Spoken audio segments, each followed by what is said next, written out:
రేవంత్ రెడ్డి ఏం చేసుడు, ఒకటే మొత్తుకునుడు, ఒకటే రంకెలు పడి ఏడ్చుడు. ఎందుకంత ఫ్రస్ట్రేషనో నాకైతే అర్థమైతలేదు. నీకు ఎందుకంత బాధ రేవంత్ రెడ్డి? కేసీఆర్ గారు చాలా హుందాగా మాట్లాడినాడు కదా. ఆయన కేసీఆర్ గారు స్టేట్స్మెన్గా మాట్లాడితే నువ్వు స్ట్రీట్ మ్యాన్గా మాట్లాడినావు. కేసీఆర్ గారి ఇంట్రెస్టు స్టేట్ ఇంట్రెస్టు, నీదేమో కుర్చీ సీట్ ఇంట్రెస్టు. ఆయనది స్టేట్ ఇంట్రెస్ట్గా ఉండే ఉపన్యాసము, నీది సీట్ ఇంట్రెస్ట్గా ఉండే నీ ఉపన్యాసం. నేను మళ్ళీ గెలుస్తా, నేను మళ్ళీ వస్తా, ఇదే కదా నువ్వు మాట్లాడి. అసలు అయ్యేదా పోయేదా అది?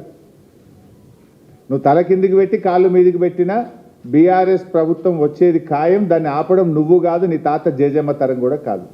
అది స్పష్టంగా వ్యూలోనే కనబడుతుంది కదా. వ్యూస్లో ప్రజల మూడు, it indicates the mood of the people. 36 లక్షల మంది కేసీఆర్ ప్రసంగాన్ని చూడడం, 4-5 లక్షలు కూడా నీకు చూడలేదంటేనే that is the mood of the state, that is mood of the people.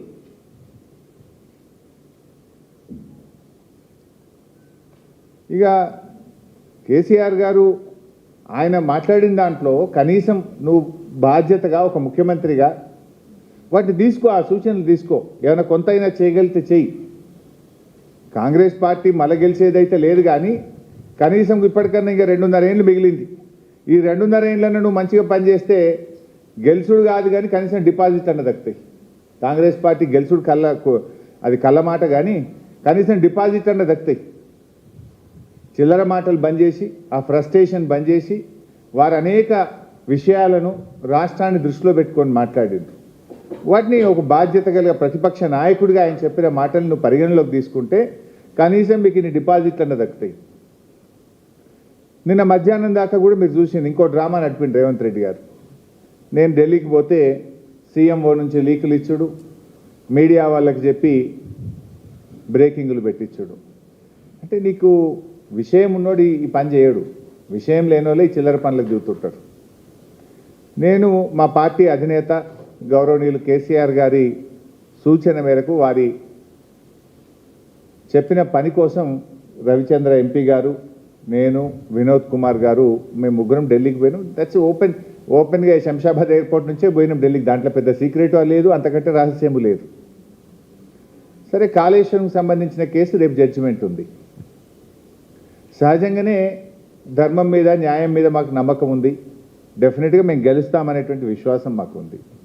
సరే, గెలిస్తే రాష్ట్ర ప్రభుత్వం సుప్రీంకోర్టుకు పోతే మేము కేవిట్ వేసుకోవాలి. పొరపాటున మేము గెలవలేదు, మేము సుప్రీంకోర్టులో ఫైల్ చేసుకోవాలి. దానికి కూడా సీనియర్ న్యాయవాదులు ఎంగేజ్ చేసుకోవాలి. ఒక రాజకీయ పార్టీగా నీ కుట్రలు, నీ అక్రమ కేసులను డెఫినెట్గా ఎదుర్కోవడానికి న్యాయ వ్యవస్థలో మాకుండే అవకాశాలని మేము చేసుకుంటాం. అదేవిధంగా మీ రాహుల్ గాంధీ ఏమో రాజ్యాంగాన్ని చేతిలో పట్టుకొని నేనే రాజ్యాంగ పరిరక్షణ లెక్క ఆయన పోజులు ఇస్తాడు. నువ్వేమో రాజ్యాంగ భక్షకుడివి, బీఆర్ఎస్ ఎమ్మెల్యేలను లాక్కుంటివి. ఆ కేసు కూడా మే 6వ తేదీన హైకోర్టులో రాబోతూ ఉంది. సో దానికి కూడా సీనియర్ న్యాయవాదులను ఎంగేజ్ చేసి తప్పకుండా అక్కడ బీఆర్ఎస్ గెలిచే విధంగా, ఇప్పటికే సుప్రీంకోర్టు మొట్టికాయలు వేసింది. సరే, అది ఎంత దుర్మార్గంగా ఉందంటే, కాంగ్రెస్ పార్టీ బీఫామ్ మీద ఎంపీగా పోటీ చేసి నేను ఇంకా బీఆర్ఎస్లే ఉన్నానే ఎమ్మెల్యే చెప్పడం ఒక నేరం అయితే, ఇంకా స్పీకర్ గారు అయితే లేలే ఆయన బీఆర్ఎస్లే ఉండడం స్పీకర్ తీర్పు ఇవ్వడం ఇంకా ఘోరం. సరే, వీటన్నిటి సంగతి కూడా రేపు న్యాయస్థానాల్లో తప్పకుండా మేము గెలుస్తాం, మాకు నమ్మకం ఉంది. దానికి సంబంధించి కూడా సీనియర్ న్యాయవాదులను ఎంగేజ్ చేసి ఫర్దర్గా కేసు పర్సుయేషన్ కోసం కూడా మాట్లాడడానికి వెళ్ళాం. వీటితో పాటు మరో ముఖ్యమైన విషయం కూడా ఉంది నిన్న ఢిల్లీకి వెళ్ళిన దాంట్లో. అదేంటి? బ్యాగుల కేసు. బ్యాగుల కేసు ఒకటి ఉంది కదా, ఓట్ ఫర్ నోట్ కేసు. ఆ కేసు కూడా రేపు సుప్రీంకోర్టులో మధ్యాహ్నం 3:30కు వస్తుంది.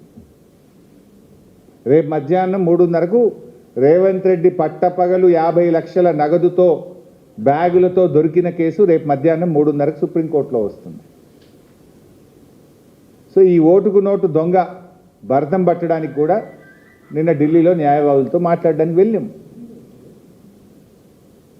రెడ్ హ్యాండెడ్గా నువ్వు పట్టపగలు దొరికినావు. కానీ ఇవాళ ఏమైపోయింది? కంప్లైనెంటు నువ్వే, ముద్దాయివి నువ్వే అయిపోయినావు. దురదృష్టవశాత్తు నువ్వు రాష్ట్రానికి హోంమంత్రివి నువ్వే, ముఖ్యమంత్రివి నువ్వే. ఓటుకు నోటు కేసులో పట్టపగలు రెడ్ హ్యాండెడ్గా దొరికిన దొంగవు నువ్వే. రెండు నువ్వే అయిపోయినావు ఇప్పుడు.